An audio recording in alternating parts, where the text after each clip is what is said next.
দেখা যাবে না মানে একদম স্যালুট স্যালুট কেন মিরার থেকে মিরার পাশেই থাকো তুমি আমার পাশে কেন আসতে হবে তোমার দুষ্টু পোস্টের রহস্য কি বলেন? রহস্য কিছু নাই যদি আচ্ছা হ্যাভ কোয়েশ্চেনটা করে নিই এই থেকে শুরু বলেন।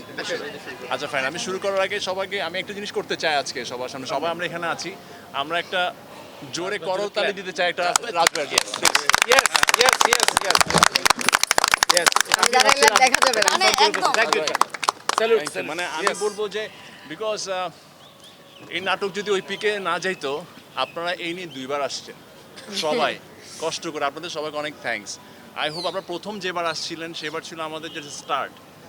এবার আপনারা আসছেন এবার হচ্ছে আমাদের শেষ আশা করি আমরা তখন যে কথাগুলো বলেছিলাম ওই বিশ্বাসটা রাখতে পেরেছি বলে হয়তো আজকে আবার আপনারা আসার আগ্রহ প্রকাশ করেছেন এবং আমরা খুব চেষ্টা করেছি শুধু আপনাদের না আপামোর বাংলাদেশের যে অডিয়েন্স আছে তাদের কাছে পৌঁছে যাওয়ার জন্য আমার এখনও একটা কথা খুব মনে পড়ে আজকে থেকে প্রায় 8-9 মাস আগে আমরা তো সিরিজ শুরু করলাম 7 মাস কিন্তু 8-9 মাস আগে যখন রাজভাই প্রথম আমাকে এই গল্পটা নিয়ে বলে তখন একটা কথা আমাকে বলে যে ইরফান আমি এটা আমার ড্রিম প্রজেক্ট আমি একটু ডিফারেন্ট কিছু করতে চাই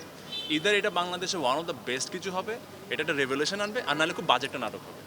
হ্যাঁ তো এই দুইটার একটা কিছু হবে কিন্তু আমার বিশ্বাস এটা মানুষের কাছে পৌঁছে যাবে বাট আমি তোমাদের কাছ থেকে জাস্ট চাই তোমরা যে যার যার ক্যারেক্টারে একদম পারফেক্টলি কাজ করো টু বি অনেস্ট আমরা শুরু থেকে শুধু আমি বলে কথা না আমার কাছে মানে প্রত্যেকটা ক্যারেক্টার একটা ছোট পাসিং ক্যারেক্টার পর্যন্ত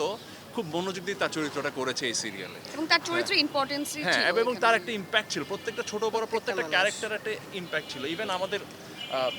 ভাই কই আমাদের ভাই আবুল ভাই হ্যাঁ এত জনপ্রিয় একটা ক্যারেক্টার আমাদের এই সিরিজে তো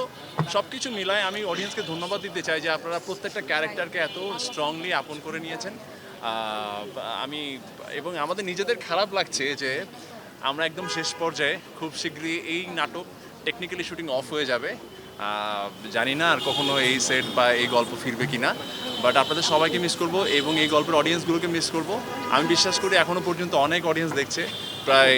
20 মিলিয়ন 24 মিলিয়ন 25 মিলিয়নের মতো অডিয়েন্স দেখেছে আই হোপ প্রত্যেকটা পর্ব একটা সময় গিয়ে 50 মিলিয়ন ক্রস করে যাবে আপনার যে চরিত্র আসলে সেখানে প্রেজেন্ট বসে আছে অথবা মালিক বসে আছে কিংবা এক্স পাশে বসে আছে এবং সবাই না এক লাইন ধরে বসে আছে লাইন ধরে জাস্ট তুমি একটু বুঝে শুনে কথা বলো বুঝছো স্ট্যাটাস দিচ্ছে যে এক্স সবাই লাইন ধরে বসে আছে কিন্তু ফাহাদ ভাই দুই পাশে দুজনকে নিয়েই বসছে আমরা সব এনজয় আচ্ছা একটা জিনিস আপনারা হয়তো দেখতে পাচ্ছেন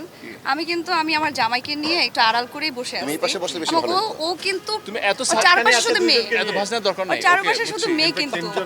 এক্স মানে এরকম ফাউলের ফাউল বলেন হ্যাঁ আমার সামনে তুমি আবার এই কথা বলতেছো কমেন্ট বক্সে আপনাকে কিন্তু নানান ধরনের বলবো যে কমেন্টে দেখতে নেগেটিভ কমেন্ট আছে কেন এরকম করবে বা এরকম বা দুজনের হয়ে যাচ্ছে অবশ্যই কিন্তু এই বিষয়গুলো রয়ে যাবে অনেকদিন ধরেই এই রেসটা যেই চরিত্রের মধ্যে ছিলেন সেখান থেকে আসলে অন্য চরিত্রে নিশ্চয়ই ঢুকবেন এই চরিত্রটা আসলে ক্যারিয়ারের জন্য কতটুকু আমার জন্য খুবই পছন্দের একটা ক্যারেক্টার আমি তো মনে হয় যে আমি সবাইকে এখন টেন্স শেখাচ্ছি পাস্ট টেন্স প্রেজেন্ট টেন্স যাই হোক খুবই আমি খুব প্লে করার সুযোগ পেয়েছি রাজ ভাই আমাকে দিয়ে যা ইচ্ছা করালো আমিও করে খুব এনজয় করেছি মানুষের ফিউচার টেন্সের কি অবস্থা এই তো মাঝামাঝি আছে আর কি তো এখন যে জিনিসটা হচ্ছে মানুষের কাছে যত বকা খাই গালি খাই আমার কাছে মনে হয় যে এটা আমার অ্যাচিভমেন্ট আমি হয়তো মেক বিলিভ করাতে পেরেছি যে ফাহাদ ক্যারেক্টারটা এমন খুবই সাইকোলজিক্যাল একটা জার্নির মধ্যে দিয়ে অল থ্রু এই গল্পটাতে আমার যেতে হয়েছে আমি চেষ্টা করেছি যখন যেভাবে যতটুকু পরিমিত অ্যাক্টিং করা দরকার সেটা করতে এবং আমি চরিত্রটার কথা কখনোই ভুলবো না যে চরিত্রটা আমার নামকে ছাপিয়ে মানুষের কাছে অনেক বড় একটা পরিচয় পেয়েছে মানে এই চরিত্রটা প্লে করার ক্ষেত্রে আপনার এক্সপেরিয়েন্স মানে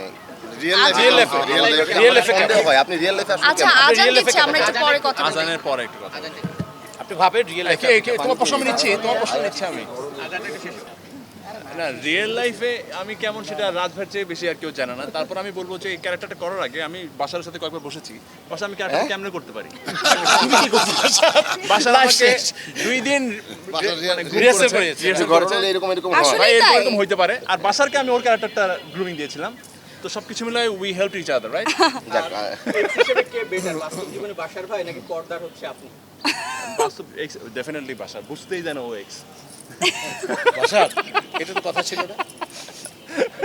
এই দেখো প্রশ্ন তোমার কিন্তু করে।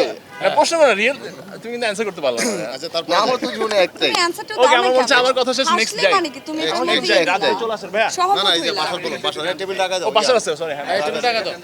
ঘেমে